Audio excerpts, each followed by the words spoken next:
When you type how to lose into a search engine, one of the first things to come up is belly fat. Scrolling through questions on fitness posts, you'll see it pop up there, and you even see entire workouts, programs, or pages dedicated to losing belly fat. But do you want to know the truth? Well, you're gonna have to stick around and watch to find out. In today's video, we're gonna break down what fat is, why it gets stored in the midsection, and then how to get rid of it. I'm also gonna be debunking a few different videos that I've seen online talking all about how to lose belly fat, so if you are here for the sass, you're gonna wanna stick around for that. But before we get into any of it, we have to thank the sponsor of today's video, Skillshare. Skillshare is an online learning community with thousands of online classes and members across 150 countries who come together to find inspiration and take the next step in their creative journey. It's a place to get inspired, learn new skills, and put them to work in impactful ways. If you've been around for a while, you know that I've been using Skillshare every month to take a course on graphic design, how to use my camera, and even social media marketing. Currently, I'm taking portrait photography, working with natural light with Benjamin Heath. I find this super helpful since I film in my apartment, relying on mostly natural light. And since I currently have a troll who likes to remind me that my lighting sucks, I'm taking this course to appease them. Now, although I use Skillshare for things like digital marketing and filming, they have hundreds of other topics ranging from music to writing to even knitting. So no matter your interest, there's more than likely something for you on the platform. As a thank you, the first 1,000 people to use my link down in the description box below will get a free month trial to Skillshare. If you end up snagging one of those memberships, I would love to hear down below what course you end up taking. So thank you again to Skillshare for sponsoring this video. We are a community that loves learning. So let's get back into the video. All right, first we're gonna talk about what fat is. To keep it simple, body fat is the cushion and insulation within your body. So it's gonna protect your organs and it can help regulate your body temperature. Now in this video, I'm not getting into how much you should have or shouldn't have, or like recommended body fat percentages. You can do a Google search or talk to your doctor about that. But let's just say you don't wanna have too much and you don't wanna have too little. And again, what too much or too little means is gonna completely depend on you, your goals. I'm not the person to tell you that. So too much body fat can potentially lead to things like heart attack, stroke, high blood pressure, and diabetes, while too little can actually cause malnutrition, heart disease, nerve damage, and organ malfunction. Now, when it comes to body fat, we actually have two different types, visceral and subcutaneous. Subcutaneous fat is found just under the surface of the skin, while visceral fat is found deeper and surrounds your organs. And typically, visceral fat is gonna be the type of fat that causes more of these complications with your health, if we have too much of it. Okay, now let's talk about why it might be getting stored in the midsection. Number one is genetics. I would actually say that genetics are gonna be the number one proponent here. Essentially, your genes decide where you want to store body fat, where you lose body fat from first, where you lose it from last, where you never lose it from. And part of this can also depend on your sex, which is determined by your genetics. But I will say that there are studies kind of on both sides of the table. There are studies that show that men carry more body fat within the midsection, but there's also studies that show that women carry more body fat within the midsection to protect their reproductive organs. So I think that that is like a little inconclusive. You can also typically find a study on either side of an argument to support it. I think that it's less about what sex you're born with and more about your specific genetics is what we can kind of take from this. The second factor a lot of times is being postmenopausal. So when it comes to your sex, something that is pretty much widely agreed on is that women postmenopause typically experience some kind of shift in where their body fat is being stored. And this is due to hormones. A lot of times you actually see that it shifts from the legs up to the midsection, but that's not like a hard and fast rule, and it will vary from person to person. And like I said, a lot of this has to do with hormonal shifts within the body. And then the third thing is aging. So studies have actually shown that as fat cells age, a lot of times subcutaneous fat gets redistributed as visceral fat. So you can see that with these three reasons that I gave you, a lot of it's out of our control. And while that might make you feel defeated, I really hope that it actually gives you a little bit more power over your situation. We live in a world where this fitness industry that we have built preys on people's fears and insecurities. And there are so many brands that are just trying to trick us into giving them our money. So now that you really do understand where belly fat comes from and the reasoning behind it, I hope that it gives you the power to weed through the bullshit and focus on things that you can actually control. Okay, now I didn't forget, I did actually tell you that I was going to give you some ways to actually lose your belly fat. But before we do that, I want to remind you that we cannot spot reduce fat, meaning that we cannot choose where we lose fat on our bodies. Remember, genetics determines that. And a lot of times people get confused because we're kind of sold this idea if you do abdominal focused exercises, you will lose the fat cells in that area. But remember that resistance training directly correlates to our muscle fibers. It has nothing to do with our fat cells. So all those abdominal exercises are doing is building up the strength in your abdominal muscles. And while you might be building great definition underneath your layer of body fat, you're never gonna see it if you don't get rid of that, which is very difficult in the abdominal region, but we're gonna talk about it. So the only way to lose body fat that science has showed us thus far is to be in a caloric deficit, meaning that you are expending more energy than you are taking in, or you are using more calories than you are ingesting, however you wanna phrase it. I very rarely to never recommend that people use movement for this as far as formal exercise goes, because honestly, unless you're a marathon runner, you're really not burning that many calories in your workout. I also just don't think that movement should be associated with ripping calories off your body. I think it's a really unhealthy mindset and kind of correlates movement to punishment, which is what we don't want. So I would say focus on your nutrition if you are looking to lose body fat. I have made so many videos all about calculating your caloric intake, building balanced meals, all of that. So I have a whole playlist called Nutrition Tips. Go through that. That's gonna give you a lot more detail, but let's just talk about the basics right here. 3 very simple but actionable tips. Number 1, eat a diet with lots of color in your food and really prioritize minimally processed foods. Most of our foods today are gonna be processed. Even if you buy a bag of frozen vegetables, that's processed. Make sure you're eating vegetables, make sure you've got lots of colors on your plate. I've talked about how to build a balanced plate before, so I'll link a video right up here. Focus on that, you're good to go. Second tip, I want you to eat slowly to 80% full with no distractions. This one is hard. I have a hard time with this too, eating slowly, not being in front of my computer, or my phone, or the television. But this tip right here is to help you get back in touch with your hunger hormones, because a lot of times societal things that we have kind of built into our daily eating routines have kind of halted those natural hunger hormones. So this is just about getting back in tune with it. And then the third tip actually has nothing to do with nutrition. It is just to move more during your day. I have talked about how important your NEAT or non-exercise activity is, getting in your steps, getting in your movement. Again, so many videos, you can watch more about it, but those are the 3 very basic actionable steps, which I do find are the 3 things that work the best. Ugh. Can you hear my AC? Come here. Come here, Z. Zoe. Everyone's favorite part of the video. Hi. Okay, drama queen. Why don't you go lay on your throne over there? Okay. I'll just go fuck myself. Okay. This is the sassy part of the video because we're gonna go on TikTok and I have saved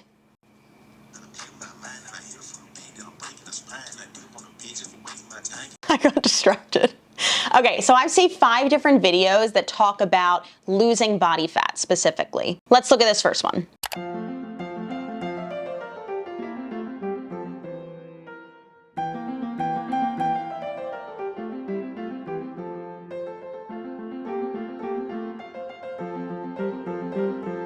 Okay, so we've talked about this creator before. Sorry, I just can't, honestly, when I look at her content, I'm like, what year is it? Is it 2002 again? Want to get rid of your belly pooch? What? Come on, don't we know better by this point? Anyway, so let's explain why I'm so perturbed by this. She is claiming that if you do these ab-specific exercises 3 times a week, you're gonna get rid of your belly pooch. But then she always puts at the top, at the very, very top, where you probably won't see it. Don't forget you can't target fat loss, but you can tone the area, smiley face.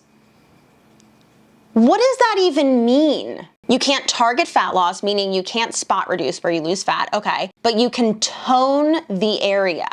Well, tone literally just means losing body fat and building muscle. So you can't target fat loss, but you can target fat loss. You're just contradicting yourself. Next. The best exercise to lose belly fat. This exercise is incredibly underrated and extremely powerful in helping you lose even the most stubborn belly fat. In fact, a study published in the Journal of Exercise Nutrition and Biochemistry found that people who did this exercise for a period of 12 weeks lost a significant amount of visceral fat, aka belly fat, compared to a sedentary control group. Now, can you guess what it is? Is it running, cycling, maybe abs exercises? Nope, all wrong. It's simply walking.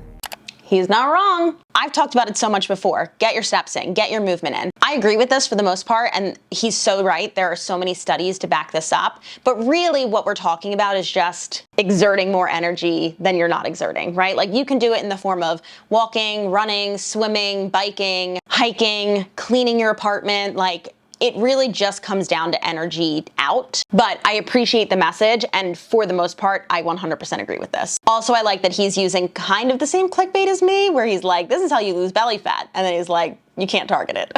How do you lose belly fat? Well, just go in a caloric deficit, bro. Just kidding. At this point, I'm pretty sure most of us already know that, and it's a lot easier said than done. So here are a few practical tips that are actually useful. Number one, don't keep junk food around in the house. And if that's not feasible, keep it in a cabinet that's hard to reach and out of sight and out of mind. Number two, start replacing your candy with fruits. If you're strict with doing this for a few weeks, then eventually the fruits will start tasting just as good as candy. Number three is eat with smaller utensils and plates. Number four, and this is the most important game-changing tip that's helped me out the most, and it's to eat foods with a high satiety index. These foods will keep you fuller on fewer calories, and make sure you like and follow for a list of high satiety index foods.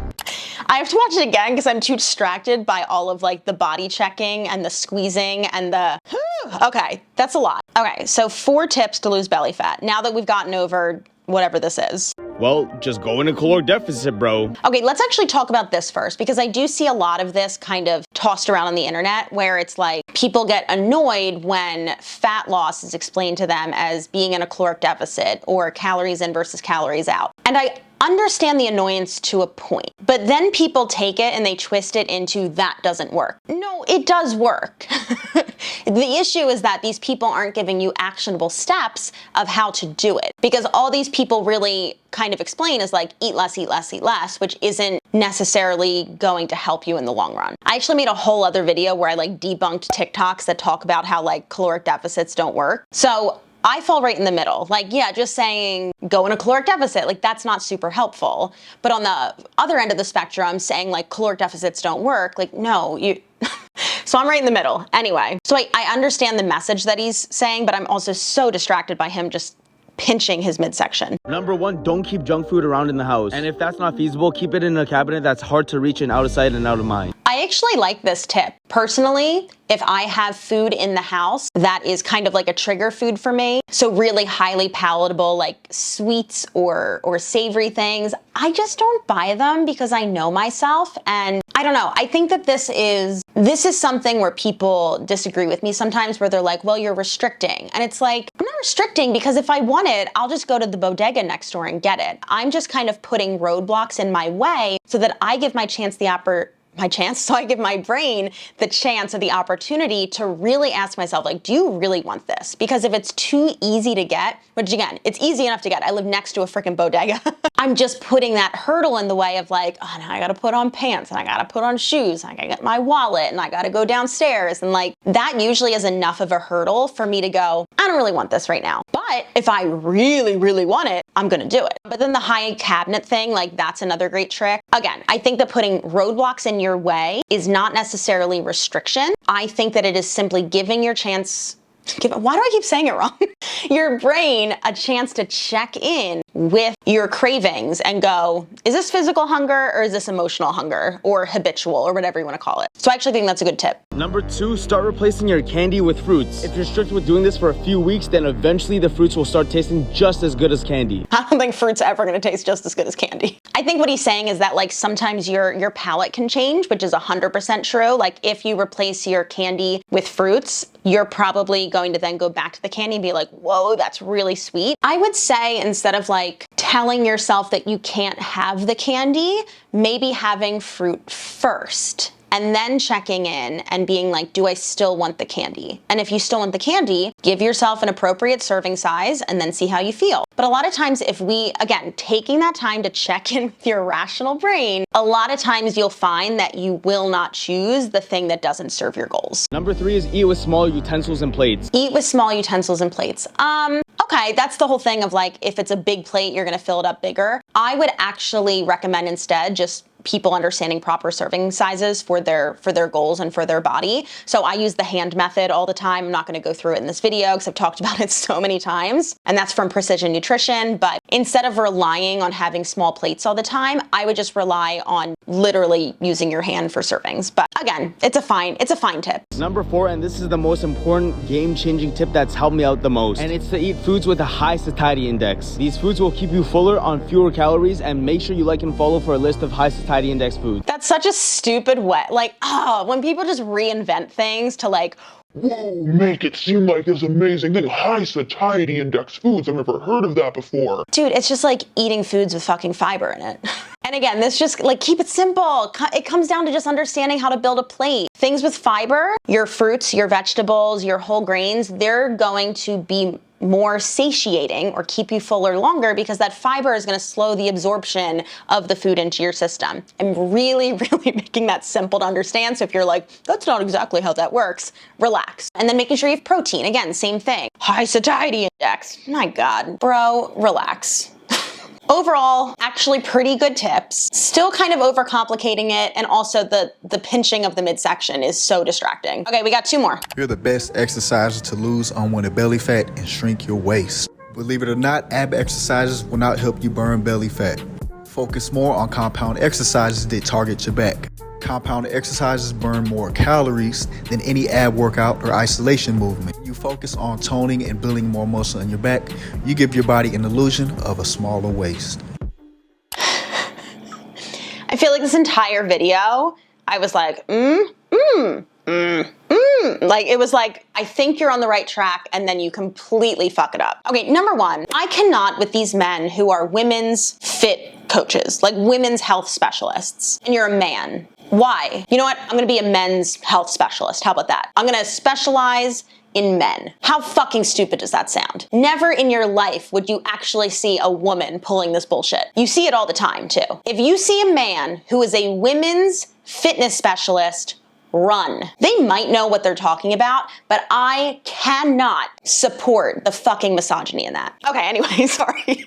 That's like one of my biggest pet peeves. I literally cannot stand that. Okay, so the first thing he says, ab exercises will not help you burn belly fat. Great, so he immediately debunks it, right? He reels you in with like, these are the best exercises to lose belly fat. And then he's like, ab exercises aren't gonna do that. Ding, ding, ding. Focus more on compound exercises that target your back. Compound exercises burn more calories. Okay, so then it goes, focus more on compound exercises. I'll agree with that. Sure, it's gonna expend more energy that target your back.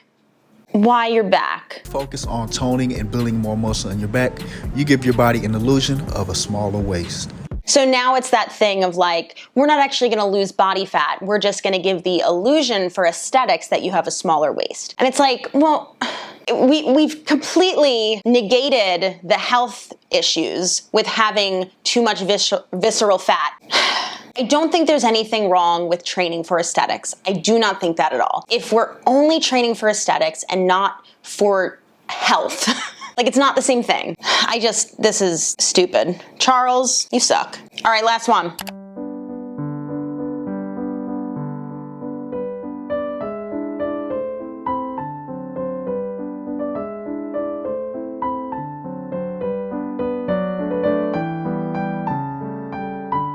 Okay, so kind of the same thing as Brianna, our first TikTok. It's a workout with abdominal focused exercises because they're claiming spot reduction. I wanted to talk about this one because she says in the caption, don't forget to intermittent fast as well. So don't forget to shorten your period of eating during your day so you eat less, so you're in a caloric deficit. But it's definitely the workout that did this. The internet sucks. All right, that's all I have for you guys today. So we got a little bit of science, a little bit of sass, a little bit of a sponsorship in there. So thank you again to Skillshare for sponsoring this video and always keeping us learning more. Any questions, as always, drop them down in the comment box below. Hit that subscribe button so you don't miss out, and I will see you all in the next one.